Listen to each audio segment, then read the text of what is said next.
first thing is, you know, they won't give it to just anybody. No, it'll have to be another government agency. Yep. Right.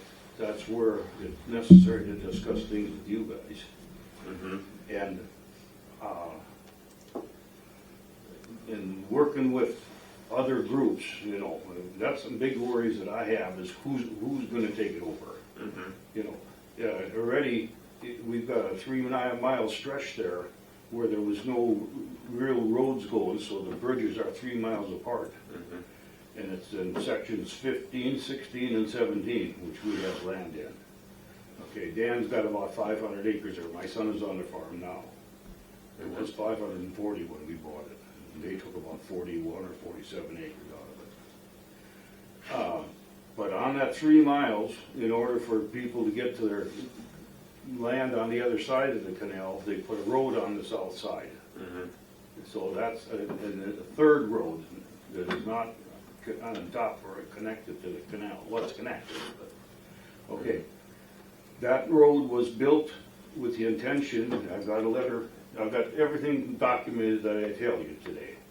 It was documented by the garrison and built for the county. They tried to give it to the county and they would not accept it. So the county gave it to the township, they would not accept it.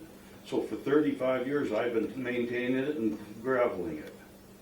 When it was built for people going down with loads of cattle, and I have a gravel pit over there, and I had to put gravel and maintain it for 50,000 pound loads.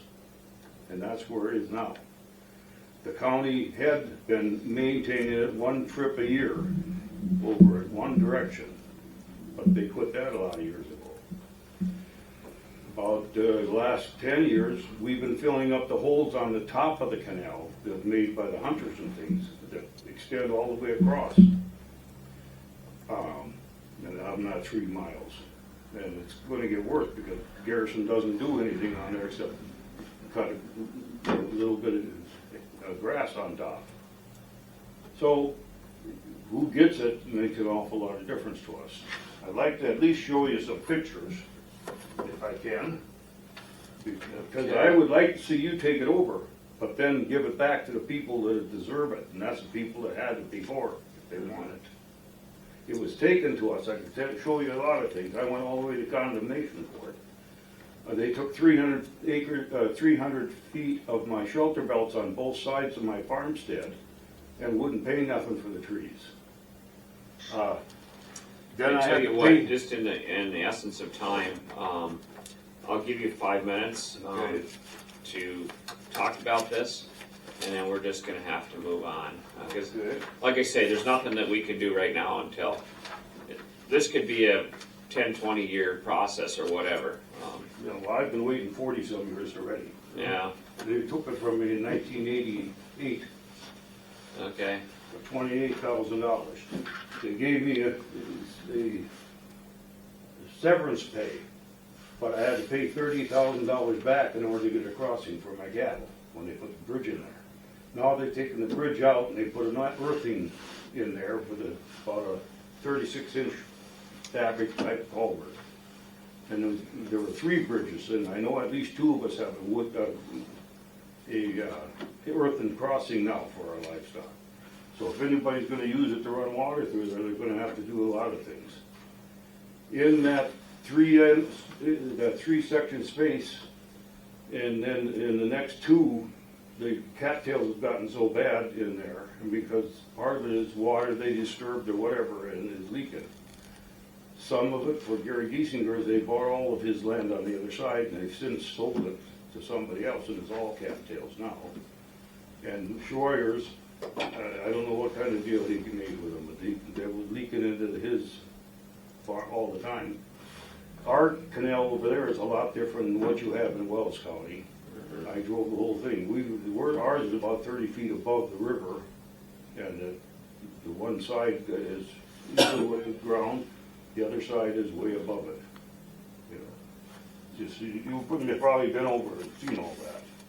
Mm-hmm. But then real quick, this shows the 3 sections and where we have land in it, where it goes through. And if I got a minute, yep. The other thing is, we're already getting flooded out by the drainage you've done over Hurdsfield. It comes in there, and that whole Munster flatland is full of cattails. It's so thick now that it fills in down there and it won't drain out. So you're saying that the Hurdsfield area is causing the problem? Well, it started a couple of years ago, and I got pictures to show you the difference if you want to see the difference of it.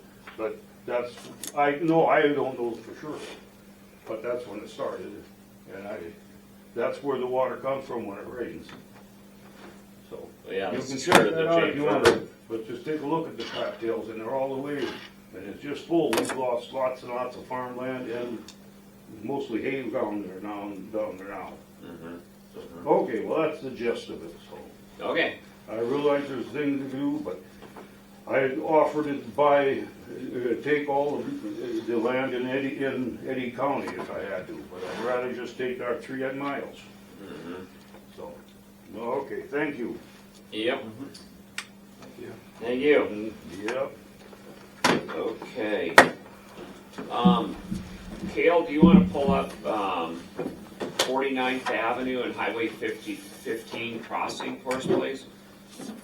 Yeah, do you have a section township range or some other Yes. reference point? Okay.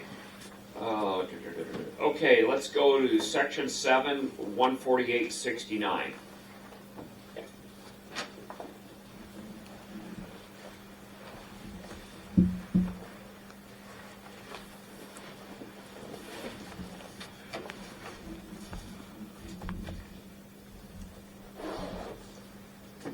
Okay, let me share screen here.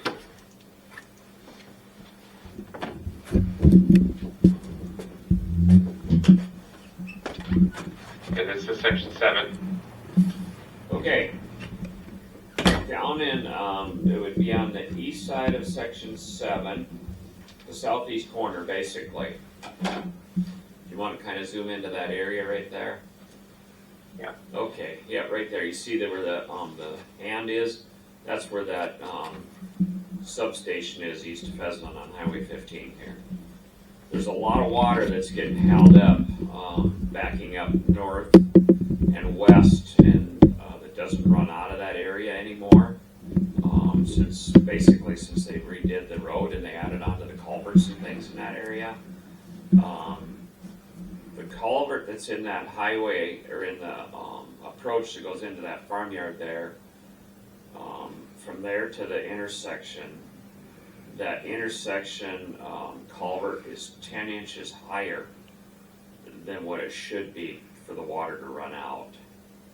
And I've had a couple of people ask me what can be done with that. So I did call the DOT, and we would have to be the ones to draft up a plan for that. Landowners can't do that themselves because the hydrologist in Bismarck will just deny it. So Wyatt told me that we need to do that. And just on the south side of that farmyard, you see where that ditch runs up to the highway from the southwest? That is our main drain. So what's happening is the water that, there's a lot of water sitting back in there right now. It can't get to the main drain because of this culvert location. So, So the culvert is where, Larry? the culvert is in the, you see where 49th Avenue is? It runs north and south right there on the east side of the substation. Substation is in the corner. Yep, right there. Yep, that's the substation. Okay. In that culvert, in that crossing, in that approach going into that substation, it's okay, but the culvert in the highway, or not the highway, the approach going to the highway, the road, the gravel 49th Avenue, is 10 inches too high for the water to get out of And there. where is that culvert located? The one right in the highway ditch. Right in the highway? Yep, it's on highway right away. Okay. Yep. That's why. And our drain is coming from the north. Well, no, our drain is on the south side of the highway. Oh, okay. Yeah, and so what's the terminology you use for that, Cale? We call them intercept culverts. There They you direct go. water towards our drain, but they Yeah. don't carry it on the drain